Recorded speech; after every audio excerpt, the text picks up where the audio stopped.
हम लोग योग साधना वगैरह सिखाते हैं, उस साधना में हम लोग ध्यान सिखाते हैं, प्राणायाम सिखाते हैं, कई क्रियाएं सिखाते हैं। करते करते करते ये क्रियाएं अपने आप आत्म जागृति का कारण बनती है। एक दिन ये क्रियाएं गुरु बन जाती है आदमी की। तो गुरु का आवश्यकता ये नहीं है कि गुरु कोई व्यक्ति हो या गुरु से आपका व्यक्तिगत संबंध हो। गुरु कोई क्रिया हो सकता है, कोई संदेश हो सकता है, कोई दृश्य हो सकता है, कोई अनुभूति हो सकती है, या कोई व्यक्ति भी हो सकता है। कहीं से भी जो प्रकट होके हमारे जीवन को अंतर शांति से भर दें, आंतरिक खुशी से भर दें, स्वयं में परिपूर्ण होने के अनुभव से भर दें। अगर ये इतनी अनुभव आपके अंदर हो गए तो समझना कि आपके अंदर कोई गुरु शक्ति काम कर रही है। वो व्यक्ति हो या कोई विशेषता हो, वो कुछ भी हो सकता है जो आपके अंदर काम कर रही है, वो आप ध्यान करके काम ले सकते हैं। अब आपको मैं ये बताना चाह रहा था कि मेरे जीवन में कोई गुरु नहीं है महाराज, मेरे जीवन में कोई गुरु नहीं है, लेकिन मुझे कोई गुरु बनाने की इच्छा भी नहीं होती। तुझे इसलिए इच्छा नहीं होती है क्योंकि तुझे गुरु से प्राप्त लाभ को पाने की अभी तक योग्यता नहीं हुई है। जिस समय तेरे में योग्यता आ जाएगी गुरु प्राप्ति के बाद प्राप्त होने वाले सुखों की और आंतरिक शांति की, वो इच्छा तभी होगी जब आंतरिक शांति प्राप्त होने का समय आ जाएगा। कई लोग बोलते हैं कि भगवान नहीं है। देखो भाई, जिसने भगवान नहीं है बोला उसने क्या तीर मारा। एक बहुत अच्छा मैंने संस्कृत श्लोक पढ़ा, वो श्लोक इतना सुंदर विवेचन मुझे दिमाग में डाला कि मुझे तो लगा कि बढ़िया श्लोक है।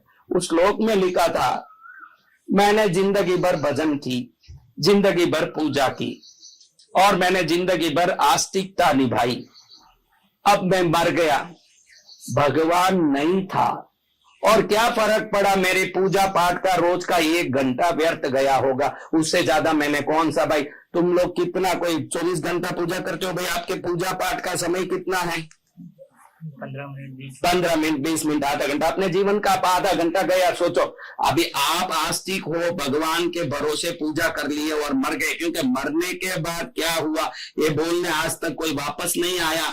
जब तक भगवान है या नहीं, शक्तियां है या नहीं, इन बात का विवाद चलता रहेगा। लेकिन आप सोचो कि आपका 15 मिनट वेस्ट हो तो चले, क्योंकि आप भगवान है मान के पूजा कर लिए, मर गए, देखे कोई भगवान है ही नहीं, कुछ लेना देना ही नहीं, तो आपका 15 मिनट ही वेस्ट हुआ। वो जो नास्तिक भगवान नहीं है बोल के जिंदगी भर मौज ले रहा है और मर गया ना, अगर भगवान रहा तो डंडा खाएगा, वो कितना बड़ा नुकसान होगा।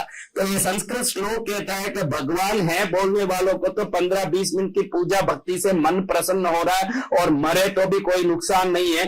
नास्तिक जो भगवान नहीं है बोल रहा है, वो बाद में उधर जाके भगवान को देखेगा, अपनी नास्तिकता के, पाप आचरण के, अनाचरण के जितने दंड भोगेगा, ये बहुत महंगा पड़ेगा। इसलिए कहीं भी देखो आस्तिकता में बहुत सारे फायदे। सबसे बड़ा फायदा है कि आपके जीवन में कोई दुख आता है तो धर्म कहता है कि पूर्व कर्मों से हो रहा है। नास्तिक कहता है जो कर रहा हूं मैं कर रहा हूं, जो मैं कर रहा हूं कह रहा है कुछ भी दुख आएगा तो अरे मेरे कारण हुआ, ये सोच सोच के डिप्रेस हो जाएगा, ये सोच सोच के परेशान हो जाएगा, मन से व्यतीत हो जाएगा और एक प्रकार से बीमार हो जाएगा।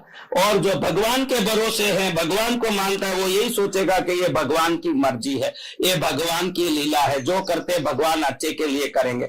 भगवान अच्छे के लिए किए या किस लिए वो अलग बात, लेकिन खुद का मन खुद को समझा के खुश हो जाता है कि जो करते हैं भगवान अच्छे के लिए करते हैं और मेरे पूर्व कर्म में कोई पाप है जो मुझे आज इस दुख को झेलने के लिए मजबूर कर रहा है। और वो मन को समाधान करके, मन को खुश करके शांत रह जाएगा। उसको दुख में भी भगवान के चरण के सुख दिखाई देंगे और नास्तिक को तो दुख में दुख ही दिखाई देगा, क्योंकि वो सोचता है कि जो करता हूं मैं ही करता हूं, जो मैं करता हूं बोलता है वो दुख में बड़ा मार खा रहेगा, और जो भगवान करते हैं बोलता है वो दुख सुख में समभाव रखेगा। ये आस्तिकता का सबसे बड़ी विशेषता।